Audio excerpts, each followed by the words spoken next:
Un hombre de 45 años está a punto de perder su vida en la silla eléctrica cuando dice algo en sus últimas palabras que hace que todos se queden impactados. No te pierdas esta increíble historia. Suscríbete a nuestro canal y activa las notificaciones para ver todas nuestras historias. Javier, un hombre de 45 años, había trabajado en diversos empleos a lo largo de su vida, siempre en busca de estabilidad.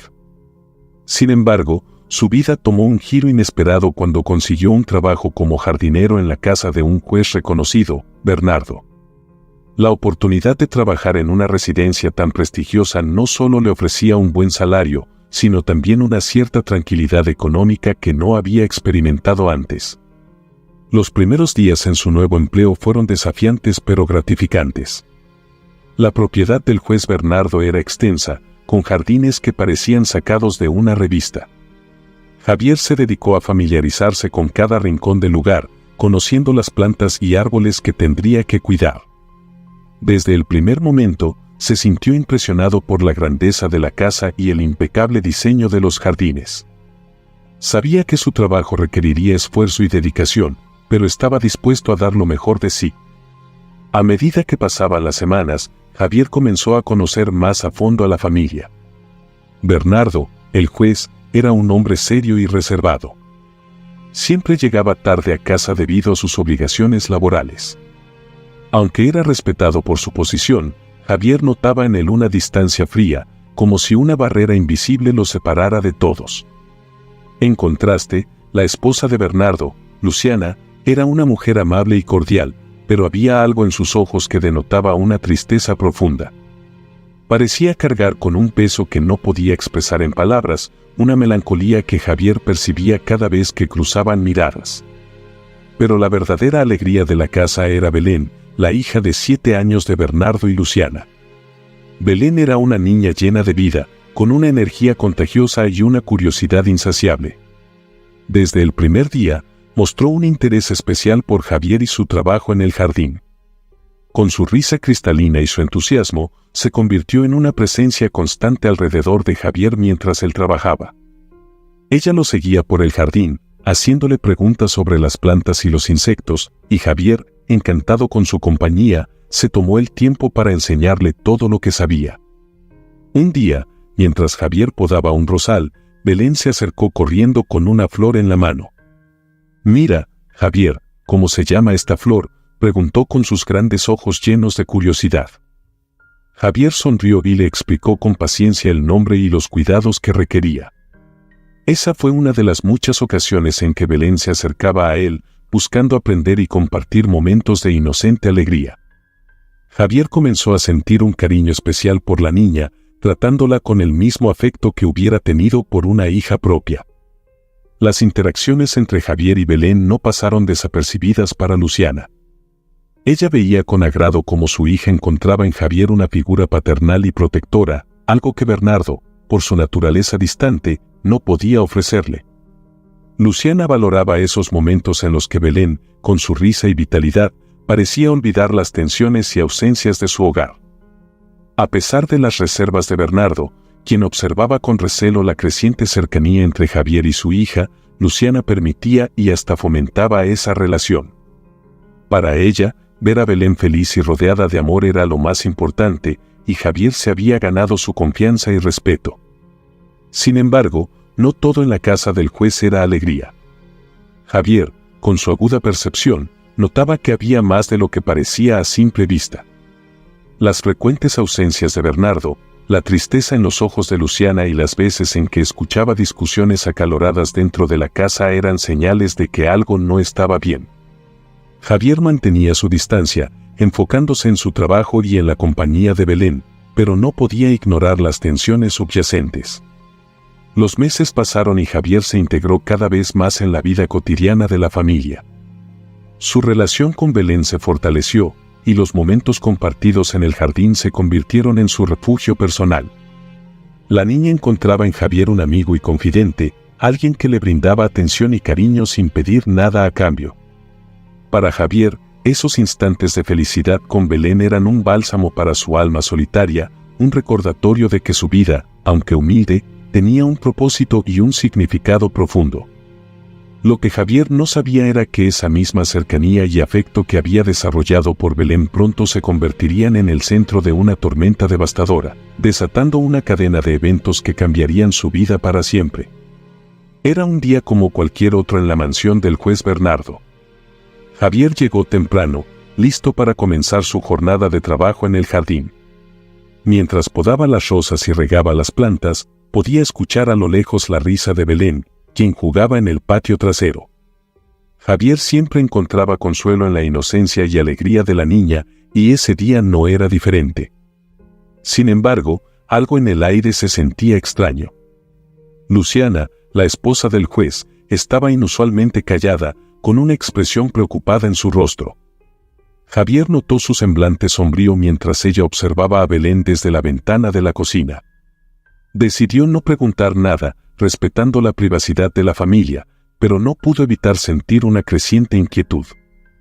A medida que avanzaba la mañana, Javier siguió con sus tareas, intentando sacudir esa sensación de incomodidad. Alrededor del mediodía, escuchó un grito desgarrador proveniente del interior de la casa. Dejó todo lo que estaba haciendo y corrió hacia el origen del sonido. Cuando llegó a la piscina, encontró a Luciana flotando inerte en el agua.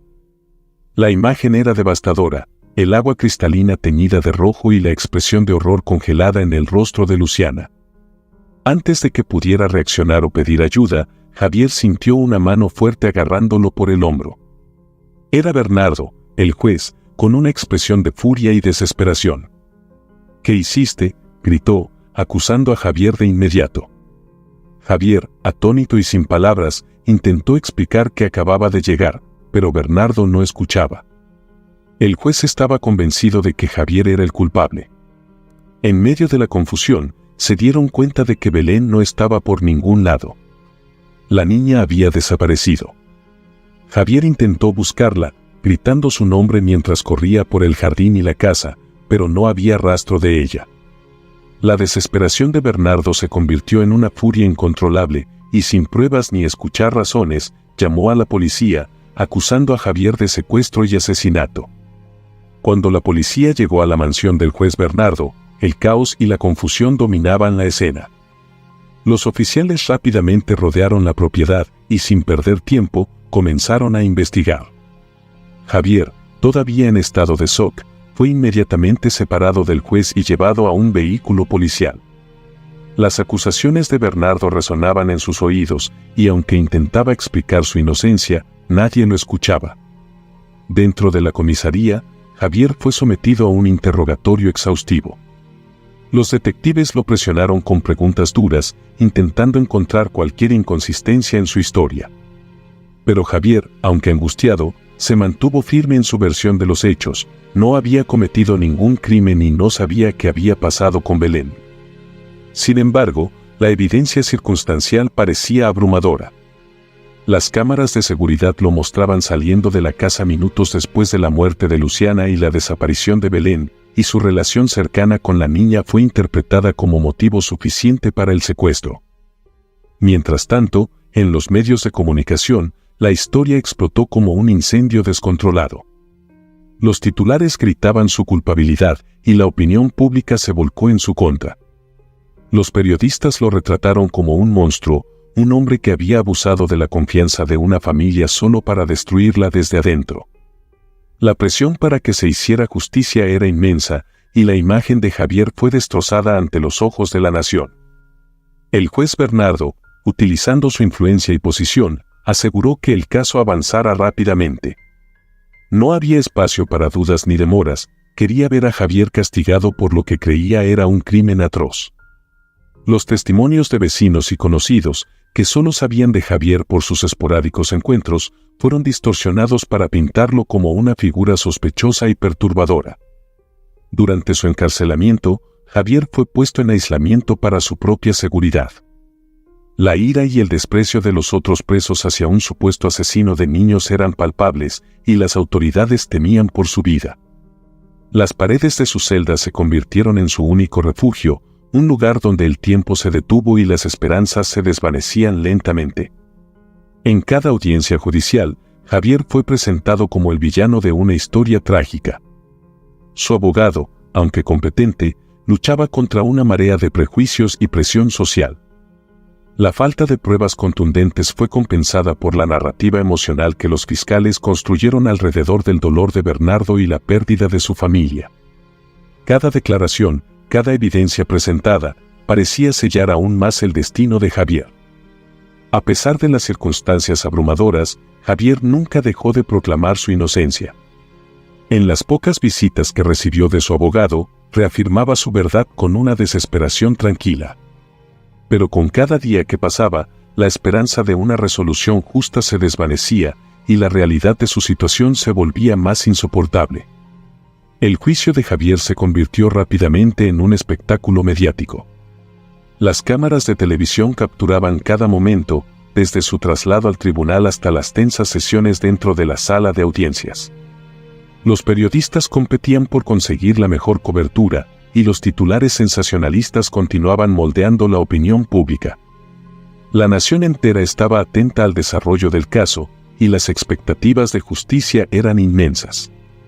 El juez Bernardo, devastado por la pérdida de su esposa y la desaparición de su hija, utilizó su influencia para acelerar el proceso judicial.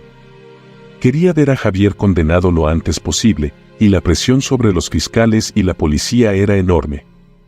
Durante el juicio, la fiscalía presentó su caso con una narrativa emocional y contundente, pintando a Javier como un hombre sin escrúpulos que había traicionado la confianza de la familia para cometer un crimen atroz. La evidencia circunstancial fue suficiente para convencer al jurado.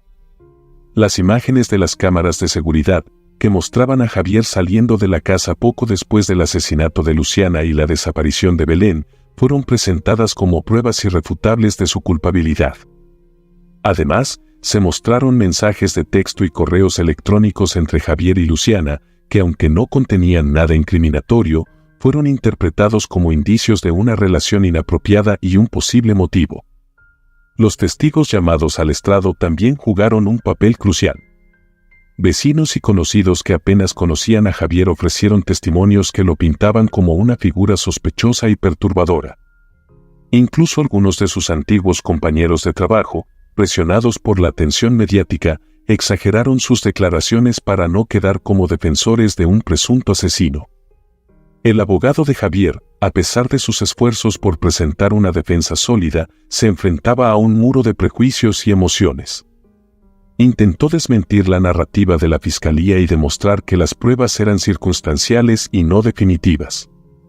También presentó testimonios de amigos y familiares de Javier que aseguraban su buen carácter y su incapacidad para cometer un acto tan vil. Sin embargo, sus argumentos fueron constantemente desestimados por el juez y el jurado, influenciados por la presión social y la narrativa mediática. Durante el juicio, Javier mantuvo su postura de inocencia. Cada vez que subía al estrado, hablaba con una voz serena pero llena de desesperación, intentando convencer a los presentes de su verdad. Contaba su versión de los hechos, explicando que siempre había considerado a Belén como una hija y que nunca hubiera hecho nada para lastimarla. Sin embargo, sus palabras parecían caer en oídos sordos, y cada sesión se sentía más como un teatro de condena que como una búsqueda de la verdad. Finalmente, después de semanas de deliberaciones y testimonios, llegó el día del veredicto. La sala del tribunal estaba abarrotada, y el ambiente era tenso. El jurado, después de un breve periodo de deliberación, declaró a Javier culpable de los cargos de asesinato y secuestro. La sentencia, sin embargo, aún estaba siendo analizada, y Javier fue enviado a prisión mientras se decidía su destino final. La noticia del veredicto se propagó como un incendio. Los medios de comunicación cubrieron cada detalle, desde la expresión de alivio de Bernardo hasta la mirada de resignación en el rostro de Javier. La opinión pública celebró el veredicto, viendo en él una justicia finalmente alcanzada para Belén y Luciana. Pero en el fondo, una sombra de duda permanecía, una pregunta sobre si realmente se había hecho justicia o si un inocente estaba pagando por los pecados de otro. Condenado y esperando la sentencia definitiva, Javier fue trasladado a una prisión de máxima seguridad. Los días se convirtieron en semanas y luego en meses, y con cada día que pasaba, la esperanza de una intervención divina o una revelación milagrosa se desvanecía.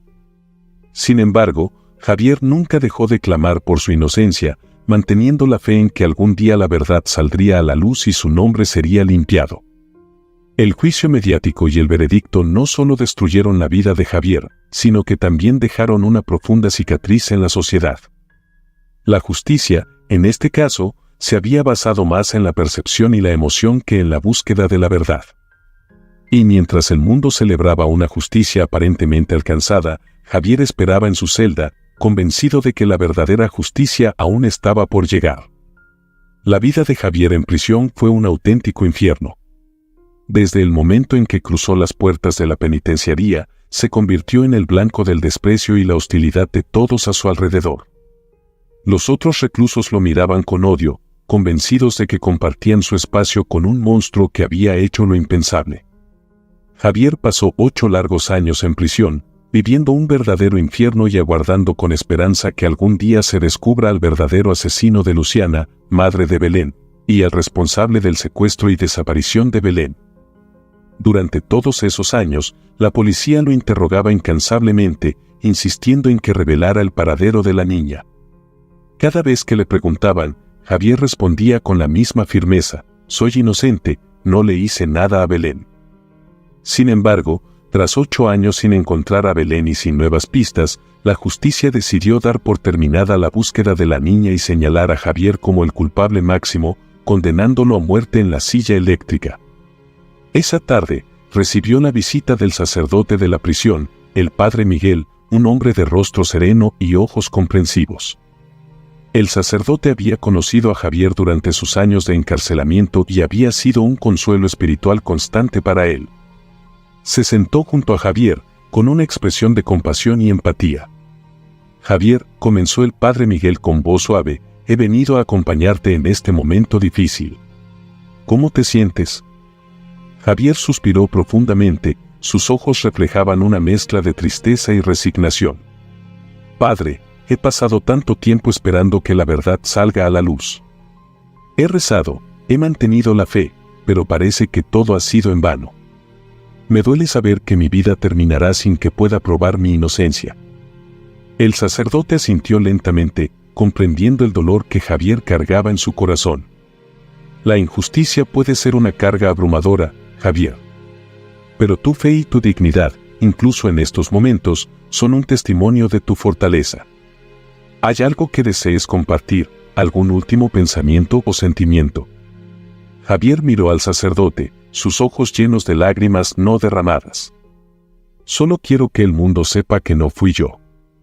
Quiero que sepan que amaba a Belén como si fuera mi propia hija y que jamás le haría daño a ella ni a nadie.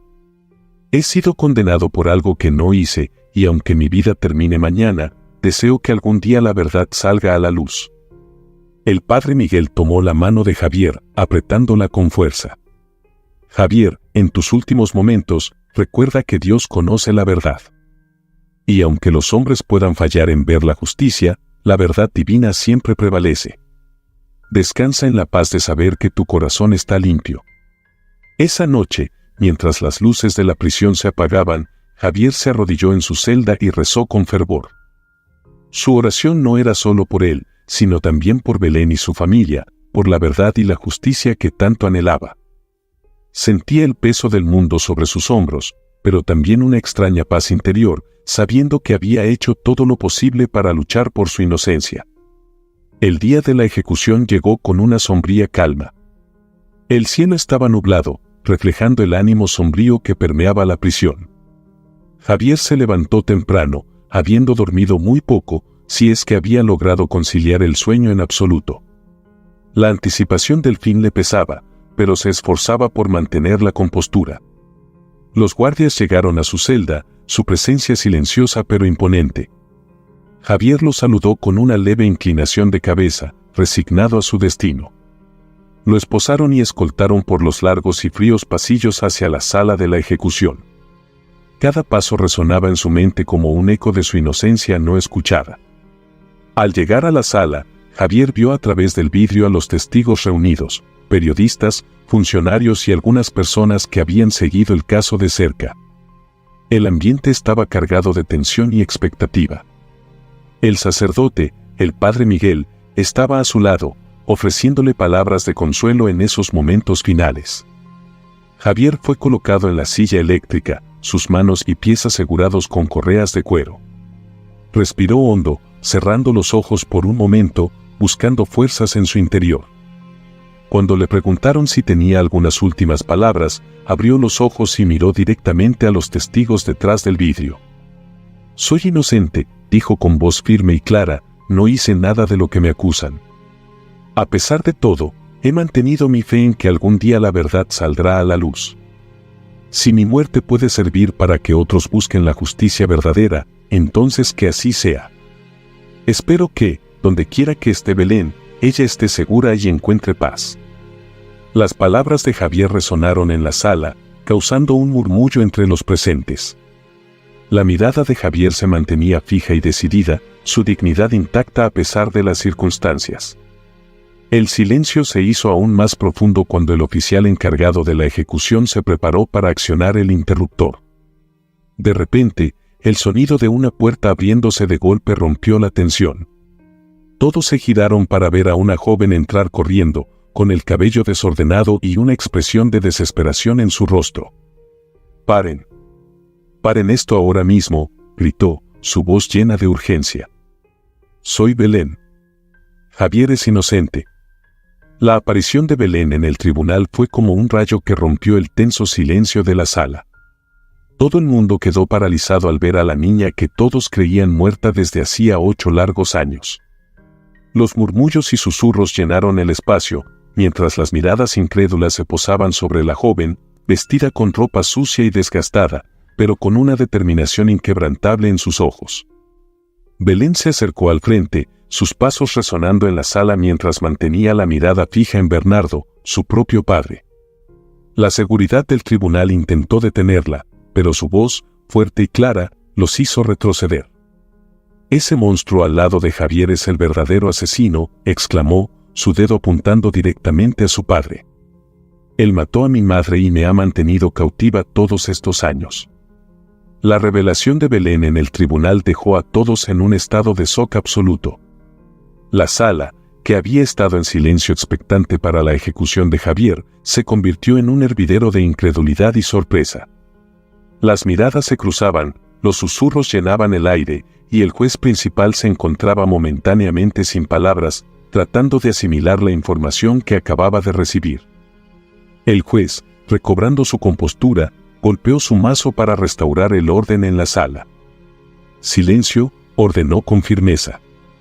Todos en la sala, incluyendo a los espectadores, los abogados y la prensa, guardaron silencio de inmediato, pendientes de lo que vendría a continuación. Debido a la aparición de nuevas evidencias, continuó el juez, la ejecución de Javier queda suspendida de inmediato. Este tribunal ordena una nueva investigación para verificar las afirmaciones hechas por Belén. La decisión del juez fue recibida con un murmullo de alivio y asombro. Javier, aún atado a la silla eléctrica, sintió una oleada de emociones encontradas. Por un lado, su vida había sido salvada en el último momento, por otro, el horror de los últimos 8 años y la revelación de que Belén había estado viva todo ese tiempo lo abrumaban. Sus lágrimas de alivio y gratitud no pasaron desapercibidas. Belén, de pie en el centro de la sala, continuó mirando a su padre con una mezcla de desafío y tristeza. Su valentía había salvado a un hombre inocente, pero también había expuesto la monstruosidad de su propio padre. El juez Bernardo, incapaz de mantener su fachada, comenzó a retroceder lentamente, consciente de que su mundo estaba a punto de derrumbarse. Los guardias del tribunal se movieron rápidamente para retirar a Javier de la silla eléctrica y llevarlo a un lugar seguro.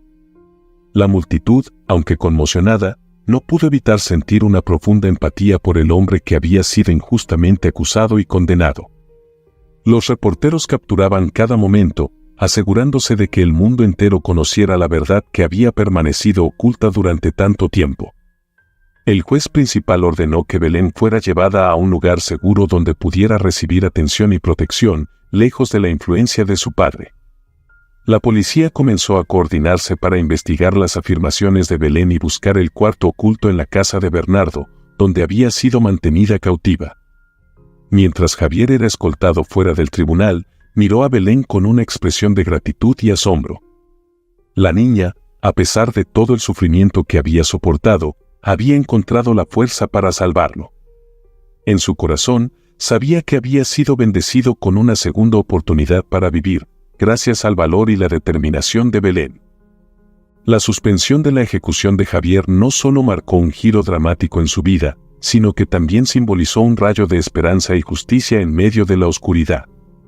La verdad había comenzado a salir a la luz, y con ella, la promesa de un nuevo comienzo para Javier y Belén, libres finalmente del peso de las mentiras y el engaño. Con la ejecución de Javier suspendida y el tribunal en un estado de conmoción, Belén, aún visiblemente nerviosa pero decidida, fue escoltada a una sala aparte para dar su testimonio. El juez principal, los abogados y varios oficiales de la policía estaban presentes, listos para escuchar lo que tenía que decir. Belén, con la voz temblorosa pero firme, comenzó a contar su historia. Todo empezó el día que mi mamá murió, dijo, mirando a los presentes con ojos llenos de dolor. Papá siempre discutía con ella. Recuerdo que esa mañana se habían peleado muy fuerte. Javier estaba en el jardín, trabajando como siempre. Las palabras de Belén captaron la atención de todos. Cada detalle que proporcionaba era una pieza crucial en el rompecabezas de la verdad que había permanecido oculta durante años. Ese día, mamá me pidió que me quedara en mi habitación, continuó Belén. Pero escuché gritos y salí corriendo. Vi a papá empujando a mamá hacia la piscina. Ella cayó y no volvió a salir. Un murmullo de horror recorrió la sala. Belén hizo una pausa, tomando aliento antes de seguir. Yo grité, intenté correr para el jardín porque sabía que Javier estaría allí, pero papá me alcanzó. Me dijo que si decía algo, me pasaría lo mismo. Luego me llevó a un cuarto secreto en el jardín, un lugar donde solía jugar con mi mamá cuando era pequeña. La historia de Belén era desgarradora.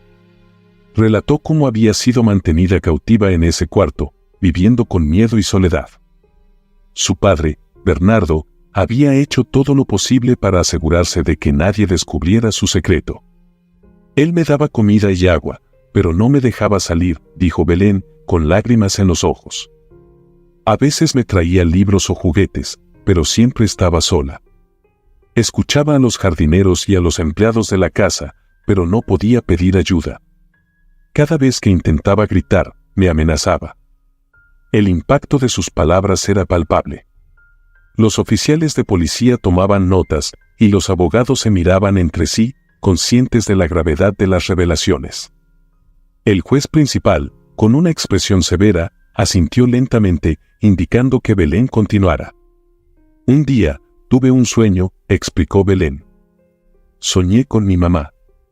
Estábamos jugando en ese cuarto y me recordó la llave escondida bajo el colchón. Al despertar, supe que tenía que encontrar esa llave y escapar. Pero la mantuve escondida porque tenía miedo de salir y que mi padre me haga lo mismo que le hizo a mi mamá. Tenía miedo que me matara, entonces no salí. Belén explicó que sabía que era el día de la sentencia a muerte de Javier porque la noche anterior, Bernardo, su padre, pasó a verla y le dijo, «Mañana tu querido amigo el jardinero va a morir, y será tu culpa. Lo voy a asesinar en la silla eléctrica, y si piensas en escaparte, te va a pasar lo mismo». Belén explicó que en ese momento sintió que era el momento de salir, no podía permitir que Javier, una persona tan buena e inocente, muera en manos de su padre, al igual que su madre. La valentía de Belén era innegable. Su testimonio no solo exoneraba a Javier, sino que también exponía la verdadera naturaleza de su padre, el juez Bernardo. Con cada palabra, la verdad se abría paso, desmoronando la fachada de respetabilidad que Bernardo había mantenido durante tantos años. Entonces hoy, al despertar, decidí salir con la llave que tenía escondida, continuó Belén, y corrí a mi casa y encontré a mi ama de llaves Lupe, quien me trajo hasta aquí, dijo Belén. Cuando Belén terminó de hablar, la sala estaba en silencio. Nadie podía negar la veracidad de su historia. Las lágrimas corrían por su rostro, pero también había una determinación inquebrantable en sus ojos. Había liberado no solo a Javier, sino también a sí misma de la prisión de miedo y mentira en la que había vivido. El juez principal, visiblemente conmovido, declaró que se tomarían medidas inmediatas para investigar el cuarto secreto y detener a Bernardo. Javier, quien había escuchado todo desde una sala contigua, no podía contener las lágrimas. La verdad, aunque dolorosa, finalmente había salido a la luz, y con ella, la posibilidad de justicia y redención. Belén fue llevada a un lugar seguro, rodeada de oficiales y personal de apoyo. Su historia había conmovido a todos, y su valentía se convertiría en un símbolo de esperanza y resistencia. Mientras el tribunal se preparaba para la siguiente fase de la investigación, todos sabían que nada volvería a ser igual. La verdad, una vez revelada, tenía el poder de transformar vidas y sanar heridas profundas. Con la declaración de Belén resonando en los oídos de todos y la verdad finalmente emergiendo, la policía inició de inmediato una investigación en la mansión del juez Bernardo. Se dirigieron al jardín, siguiendo las indicaciones de Belén, y encontraron el cuarto secreto que ella había descrito. La habitación estaba escondida detrás de una espesa vegetación, un lugar oscuro y lúgubre que albergaba las pesadillas de Belén durante todos esos años. Dentro del cuarto, encontraron pruebas irrefutables, juguetes viejos, libros infantiles y rastros de la presencia de Belén. Los oficiales de policía documentaron cada detalle, asegurándose de que nada quedara fuera de su informe. La evidencia era clara y contundente. Bernardo había mantenido a su propia hija cautiva, ocultando su crimen bajo una fachada de respetabilidad. Bernardo fue arrestado en su casa sin resistencia. Los oficiales lo esposaron y lo llevaron bajo custodia mientras la comunidad miraba con asombro. El juez que había condenado a tantos ahora enfrentaba la justicia por sus propios crímenes. La caída de Bernardo fue rápida y decisiva, su poder y prestigio desmoronándose como un castillo de naipes. En el juicio, Bernardo fue sentenciado a prisión perpetua por el secuestro de su hija, el asesinato de su esposa y la fabricación de pruebas contra Javier. El tribunal decidió además que, debido a la gravedad de sus crímenes, en los últimos años de su condena sería ejecutado en la silla eléctrica. La noticia de su sentencia fue recibida con un sentido de justicia cumplida por parte de la comunidad y especialmente por Javier y Belén, quienes finalmente pudieron ver al verdadero culpable enfrentarse a las consecuencias de sus actos. Mientras tanto, en la prisión, Javier fue informado de la suspensión de su ejecución. Los oficiales le comunicaron que había sido exonerado de todos los cargos. La incredulidad y el alivio se apoderaron de él al mismo tiempo. Había pasado 8 años en el infierno, pero ahora, la verdad lo había liberado. La reunión de Javier con Belén fue un momento de profunda emoción. Al salir de la prisión, vio a Belén esperándolo con lágrimas en los ojos. Corrió hacia ella y la abrazó con fuerza, sintiendo una oleada de amor y protección hacia la niña que había arriesgado tanto para salvarlo. Belén, por su parte, encontró en Javier la figura paterna que había perdido, un faro de esperanza y seguridad en medio de la oscuridad que había vivido. La vida de Javier y Belén cambió para siempre.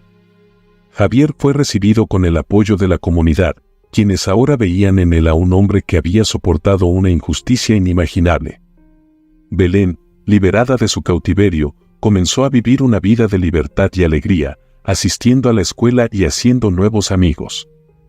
Juntos, Javier y Belén decidieron comenzar de nuevo, dejando atrás las sombras del pasado. Se mudaron a una nueva ciudad, donde nadie los conocía, y empezaron a construir una vida basada en el amor, la confianza y la justicia. Javier consiguió un trabajo como jardinero en un parque público, y Belén se convirtió en una defensora de los derechos de los niños, inspirando a otros con su historia de valentía y resistencia. El caso de Javier y Belén se convirtió en un símbolo de justicia y redención.